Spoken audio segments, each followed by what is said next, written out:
Mike's Daily Podcast. Here we are, FF episode 2219. Mike's Daily Podcast. No, wait, that's 2220. I got confused, I hope you forgive me. I got a little bit, something happened on my knee, and that's called poison ivy. It got on me.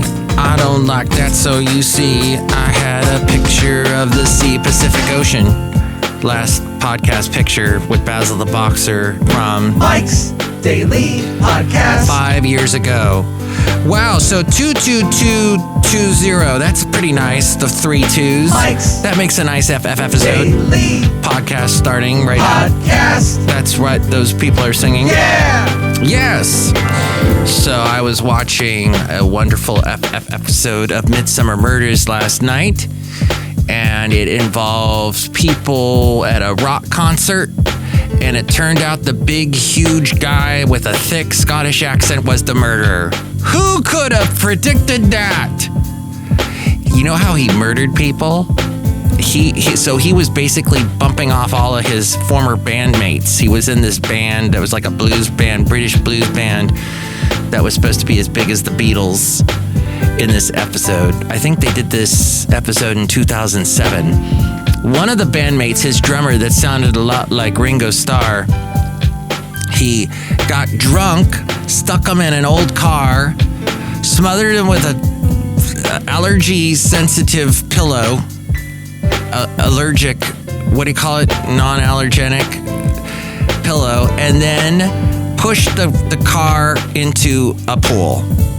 Yes. And I thought to myself, this episode that was an expensive episode of Midsummer Murders. I hope they are watching their budget, because this show has been on for like 21 years, and I was a little concerned. So here we are at Cafe Anyway, somewhere in Podcaster Valley. Here's today's podcast picture.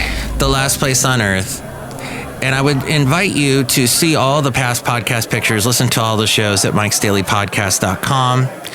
Oh, and I think I might upload this video I took yesterday. After I did the podcast, I went for a walk, and there was a eagle or a hawk or something sitting on a telephone wire, and these crows were trying to get to it. Oh, Basil hated crows. Oh, he barked at crows. He hated crows. Yes, he would do some funny barking at the crows. Even as he got older and I would have to carry him with a harness in the back of his back legs because they couldn't move, and he would still bark at the crows. So there's this wonderful Australian Shepherd dog named Sailor that lives down the street from me, and we petted Sailor last week on Sunday, and shortly after, we started to manifest, my lovely lady friend and I, the symptoms of poison oak. And that is something poor Sailor didn't know he was transferring to us. But yes, we got some nasty poison oak. And my hand, really, I mentioned it last podcast, but it does look hideous. I wore a glove to hide it when I went out the other day, because it just looked, and then I looked a little like Thanos. But I'm not going to snap my finger and kill half the universe. That's where you lost me, Marvel. That was a bridge too far. Oh, all the other stuff, a guy turning green and be bigger than a house and all that, that's fine, but that and all your crazy CGI, that was a bridge too far. I can't stomach it anymore. Sorry. And then I hear last night Ryan Reynolds live tweeted watching his performance as the Green Lantern. Remember that first superhero movie he did? And that was one of the first superhero movies that really bombed bad. And that scared the movie industry. Maybe we shouldn't do superhero movies all the time and try and make money. But then people were making money off of it anyway. And the podcast picture is a beautiful sunset and the Golden Gate Bridge. This was taken from Albany Bulb, the Albany Bulb, in the Albany area, just north of Berkeley, south of Richmond. See it at mikesdailypodcast.com. And I think that it's time to get to this interesting little story I found. Gonna jump around. The pandemic has taken a heavy toll on young people's mental health. Almost half of 18 to 24-year-olds in the English-speaking world are facing a clinical level risk of mental health disorders like depression and anxiety. And COVID-19 has only made things worse. A major study has found, a survey of 49,000 people. So this is a study. It was led by the U.S. nonprofit Sapien Labs.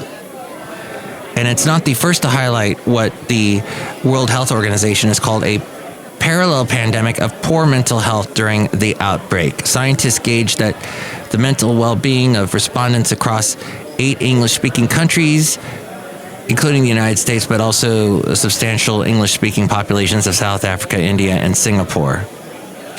That makes sense. I mean, it's been a toll. Major change. It could have been way worse, but wow.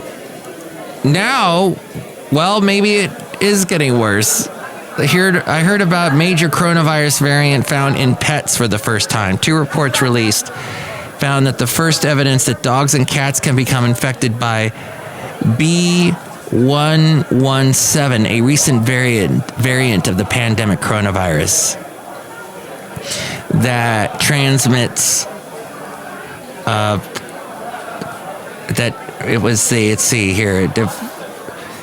it was found in UK animals. They suffered myocarditis, an inflammation of the heart tissue that was found in serious cases, can cause heart failure. But the reports offer no proof that SARS-CoV-2 variant is responsible, nor that it's more transmissible or dangerous in animals. Oh, okay. It's an interesting hypothesis, but there's no evidence that the virus is causing these problems. Okay, there we go. I've just disproven a story that you may have seen on the internet. Thank you for that. We'll see.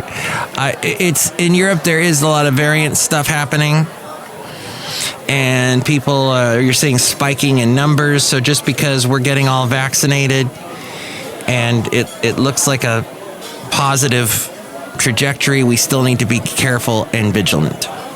Okay, enough of that. Hey, speaking of pets, as we go outside a cafe anyway, we're bringing Mike's Daily Podcast somewhere in Podcastro Valley, the last place on earth.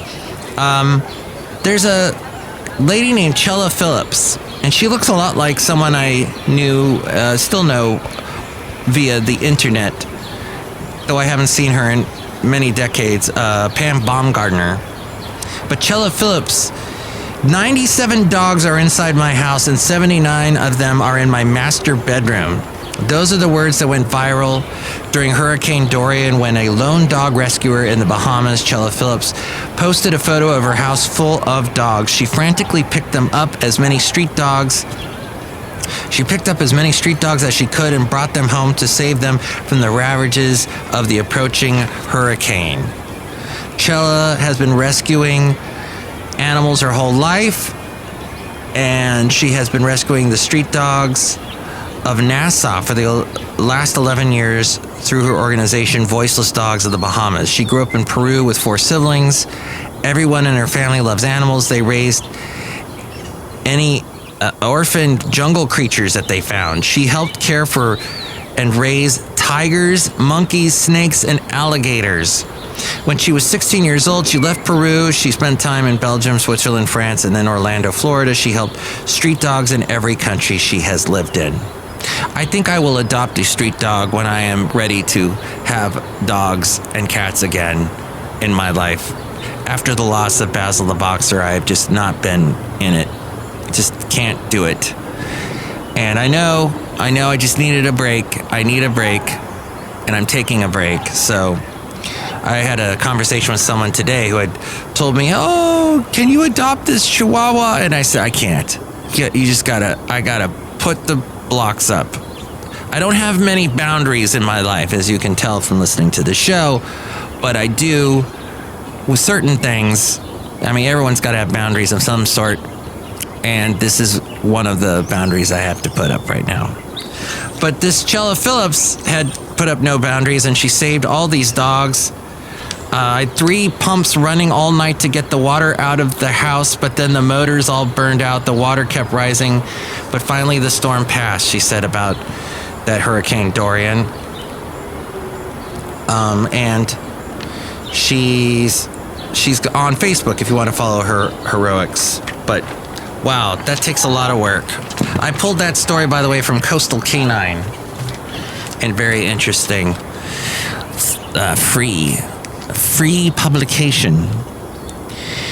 So Michael J. Fox, facing reality. Behind the scenes, a series of health crises were proving both physically and mentally debilitating for Michael.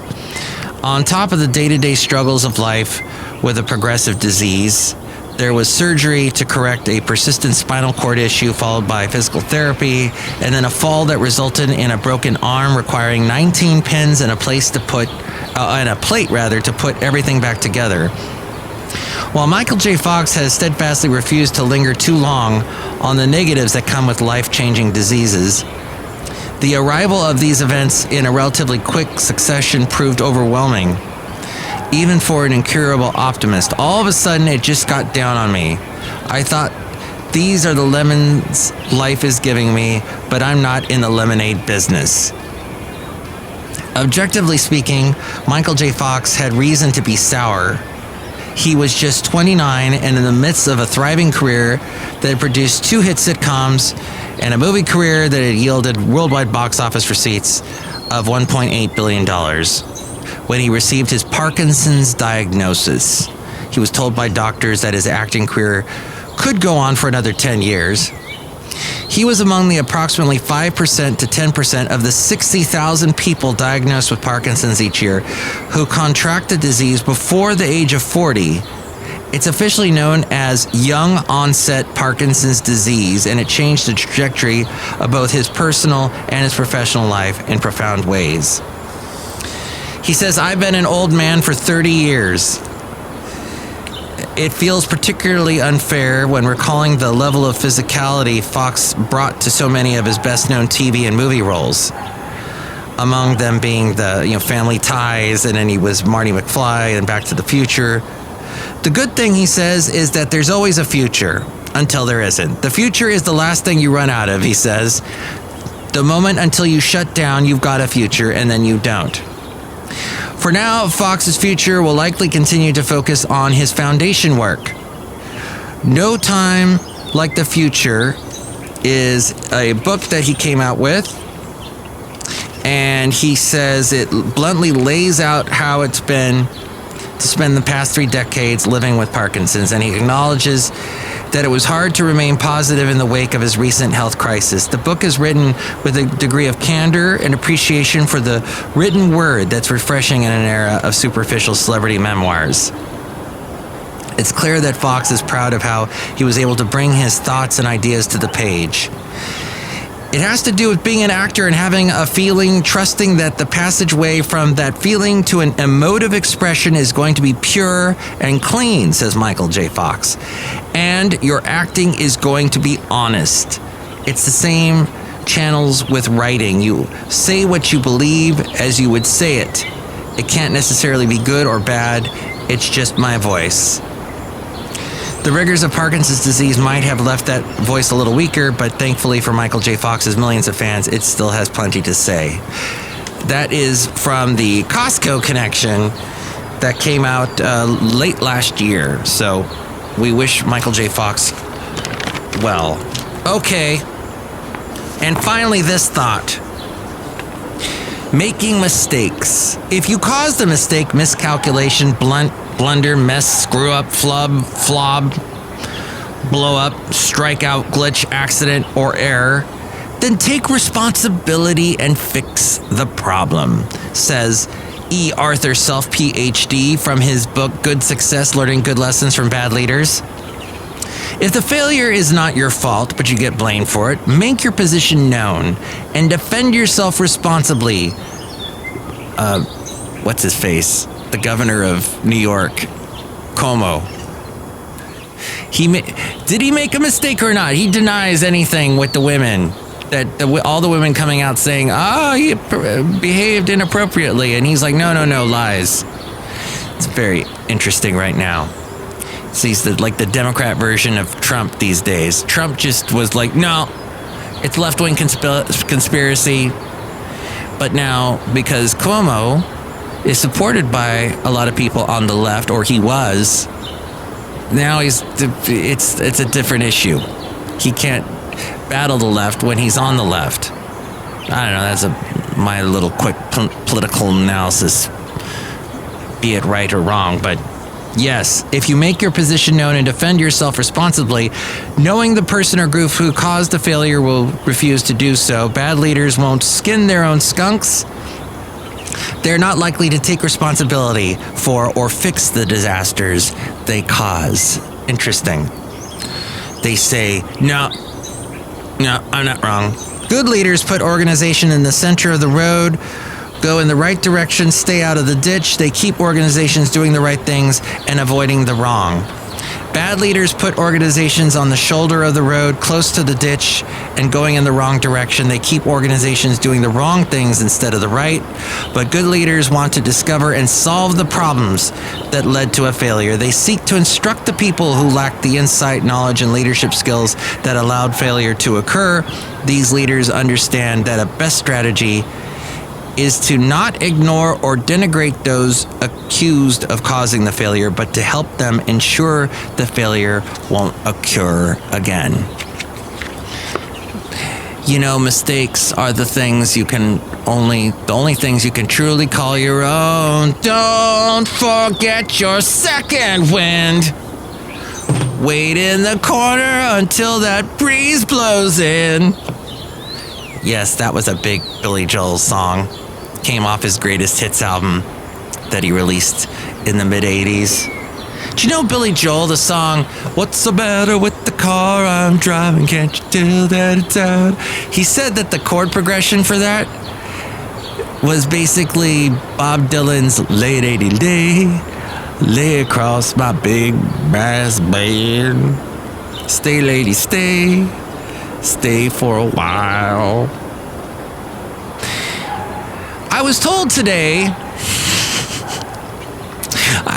today by somebody that fast food franchise that I don't think you see around here in Podcastro Valley in California, but you see in the South, where I lived for 2 years in Alabama. There's a franchise called Crystal, and they make, it's burgers and stuff. And apparently when the stimulus checks came out, there was one Crystal that apparently they put a sign in the drive-thru that said, "Hey, looking for people to work for me because my staff got their stimulus checks and they all took off. They all quit. They got their $1,400 and they left." So, was that $1,400? Was that it? It's interesting. And it brought me to think about when I lived in Alabama and worked at a conglomerate of stations, 5 stations. I was working for the country station out there called The Wolf. I was the program director. I had to launch it, create it, come up with the music and all that stuff, and work with the company to do so. And yes, lots of fast food in the little town that I was in Alabama, Athens, Alabama, where the Athens Shakes, Alabama Shakes comes from Athens, Alabama, with Brittany Howard.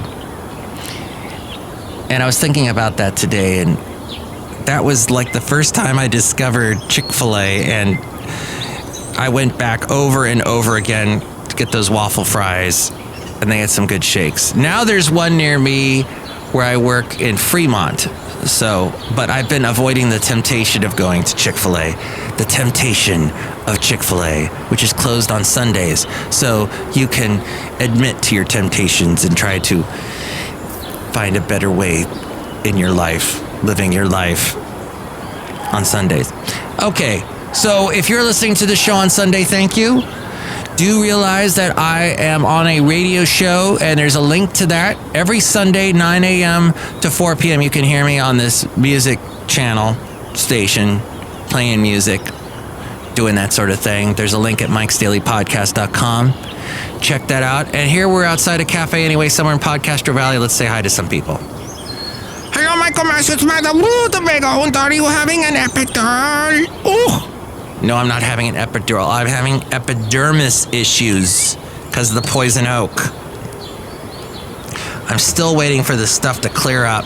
It's weird because later in the day, I'm fine, but somehow in the middle of the night, it comes back and it gets really bad. And then I'm putting all this ointment on it.